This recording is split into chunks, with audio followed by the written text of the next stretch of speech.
പിണറായി മന്ത്രിസഭയിലെ വിവാദങ്ങൾ വിട്ടൊഴിയാത്ത മന്ത്രിയാണ് സജി ചെറിയാൻ. പല സന്ദർഭങ്ങളിലും നാക്കുപിഴ കൊണ്ടും CPM-നെ സമ്മർദ്ദത്തിൽ ആക്കാറുണ്ട് മന്ത്രി. വാവിട്ട വാക്കിന്റെ പേരിൽ മന്ത്രിസ്ഥാനം നഷ്ടമാവുകയും പിന്നീട് തിരികെ മന്ത്രിസഭയിലേക്ക് എത്തുകയും ചെയ്ത സജി ചെറിയാൻ നിലപാട് തിരുത്തുന്ന കാര്യത്തിലും റെക്കോർഡ് സൃഷ്ടിച്ചിട്ടുണ്ട്. മുൻപ് ഭരണഘടനയെക്കുറിച്ചുള്ള പരാമർശത്തിന്റെ പേരിലാണ് മന്ത്രിസഭയിൽ നിന്നും സജി ചെറിയാന് രാജിവെക്കേണ്ടതായി വന്നത്. സിനിമാ മേഖലയിലെ സ്ത്രീകൾ നേരിടുന്ന ചൂഷണങ്ങളെ പറ്റി പഠിക്കാനും വിവരങ്ങൾ പുറത്തു കൊണ്ടുവരാനുമായി സർക്കാർ ഹേമ കമ്മിറ്റിയെ നിയോഗിക്കുന്നു. പിന്നീട് നടപടികളുമായിട്ട് സർക്കാർ മുൻപോട്ട് പോകുന്നു. 4 വർഷം കമ്മിറ്റിയുടെ റിപ്പോർട്ട് വെളിച്ചം കാണാതെ പോയെങ്കിലും പിന്നീട് അത് പുറത്തു വരുന്നു. അങ്ങനെ ഹേമ കമ്മിറ്റി പുറത്തുവിട്ടതിന്റെ മുഴുവൻ ക്രെഡിറ്റ് സർക്കാർ എടുക്കാൻ നിന്ന സാഹചര്യത്തിലാണ് സജി ചെറിയാൻ സർക്കാരിനെ പുലിവാൽ പിടിപ്പിച്ചത്.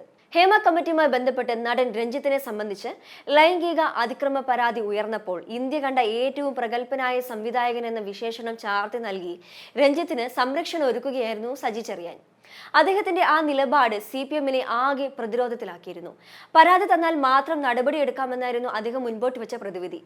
അതിനുശേഷം സ്വന്തം സംഘടനയിൽ നിന്നടക്കം സമ്മർദ്ദം ശക്തമായ സാഹചര്യത്തിൽ ചലച്ചിത്ര അക്കാദമി ചെയർമാൻ സ്ഥാനത്ത് നിന്നുള്ള രഞ്ജിത്തിന്റെ രാജി സാംസ്കാരിക മന്ത്രിയായ സജി ചെറിയാനേറ്റ തിരിച്ചടി കൂടിയായിരുന്നു. കമ്മിറ്റി റിപ്പോർട്ടിൽ പോലീസ് അന്വേഷണത്തിന് ഉത്തരവിടാൻ മടിച്ചു നിൽക്കുന്നതിന്റെ പേരിൽ സർക്കാർ ആക്ഷേപം നേരിടവെയാണ് ആരോപണ വിധേയനെ സംരക്ഷിക്കുന്ന പരാമർശം മന്ത്രിയിൽ നിന്നും ഉണ്ടായത്.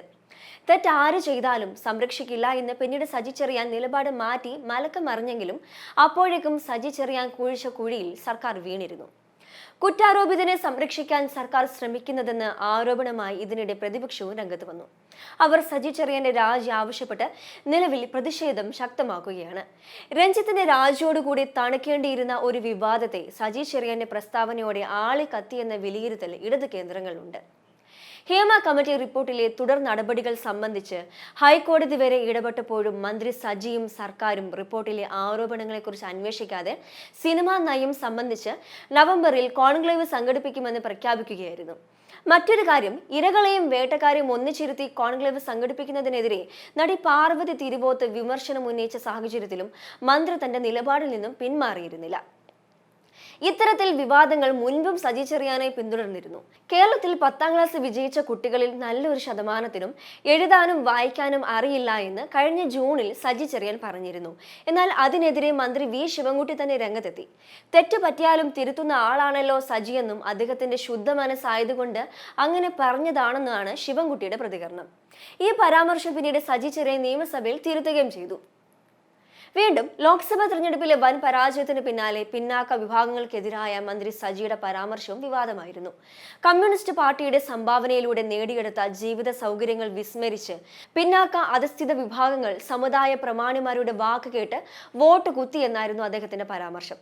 ഇനി കഴിഞ്ഞ വർഷം പ്രധാനമന്ത്രി ക്ഷണിച്ച പരിപാടിയിൽ ബിഷപ്പുമാർ പങ്കെടുത്തതിനെതിരായ സജിയുടെ പരാമർശം പാർട്ടിയിലും എതിർപ്പുണ്ടായതോടെ തിരുത്തേണ്ടതായി വന്നു. ക്ഷേമ പെൻഷൻ കുടിശ്ശിക ആവശ്യപ്പെട്ട് സമരം ചെയ്ത അടിമാലി സ്വദേശിനി മറിയക്കുട്ടിക്കെതിരെയും സജി രംഗത്ത് വന്നിരുന്നു. സജി ചെറിയാൻ പറഞ്ഞത് ഇങ്ങനെയാണ്: മറിയക്കുട്ടി ഇപ്പോൾ തുള്ളുകയാണ്, എന്റെ വല്യമ്മയുടെ പ്രായം ഉള്ളതുകൊണ്ട് മറ്റൊന്നും പറയുന്നില്ല എന്നായിരുന്നത്. പിന്നീട് സൗദിയിൽ ബാങ്ക് വിളി പള്ളിക്ക് പുറത്ത് കേൾക്കാൻ പാടില്ല എന്നും പ്രസംഗവും വിവാദമായി മാറിയിരുന്നു. അത് വിവാദമായതോടെ അദ്ദേഹം അത് തിരുത്തുകയും ചെയ്തു. ഇനി കൃഷിമന്ത്രിയുടെ സാന്നിധ്യത്തിൽ സജി ചെറിയാൻ പറഞ്ഞത് ഇങ്ങനെയാണ്: ഇവിടെ കൃഷിയില്ല എങ്കിൽ എന്തെങ്കിലും സംഭവിക്കുമോ? തമിഴ്നാട്ടിൽ അരി ഉള്ളതുകൊണ്ട് പ്രശ്നമില്ല എന്നായിരുന്നു അത്. ഇങ്ങനെ നാക്കുപിഴ കൊണ്ടും അബദ്ധങ്ങൾ പറഞ്ഞും എല്ലാ കാലത്തും മന്ത്രി സജി ചെറിയാൻ CPM-നെ പ്രതിരോധത്തിലാക്കിയിട്ടേ ഉള്ളൂ. പലപ്പോഴും അദ്ദേഹത്തിന്റെ പല പ്രസ്താവനയ്ക്കുമെതിരെ CPM-ന്റെ ഭാഗത്തു നിന്നും താക്കീതുകളും അദ്ദേഹത്തിന് ലഭിച്ചിരുന്നു. പലപ്പോഴും വാവിട്ട വാക്ക് പറയുന്നത് കൊണ്ട് തന്നെ പൊതുവെ പ്രത്യക്ഷപ്പെടുമ്പോൾ എഴുതി തയ്യാറാക്കി പ്രസംഗം കൊണ്ടുവരണമെന്നും CPM-ന്റെ ഭാഗത്തു നിന്നും അദ്ദേഹത്തിനെതിരെ കടുത്ത നിലപാടെടുത്തിരുന്നു.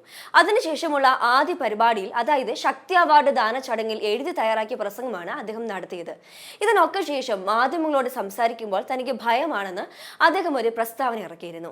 രഞ്ജിത്തിനെ സംരക്ഷിക്കുന്ന തരത്തിൽ പരാമർശം നടത്തിയെന്ന വിവാദത്തിന് പിന്നാലെ പൊതുവേദിയിൽ എഴുതി തയ്യാറാക്കിയ പ്രസംഗമായിരുന്നു അദ്ദേഹം വായിച്ചത്.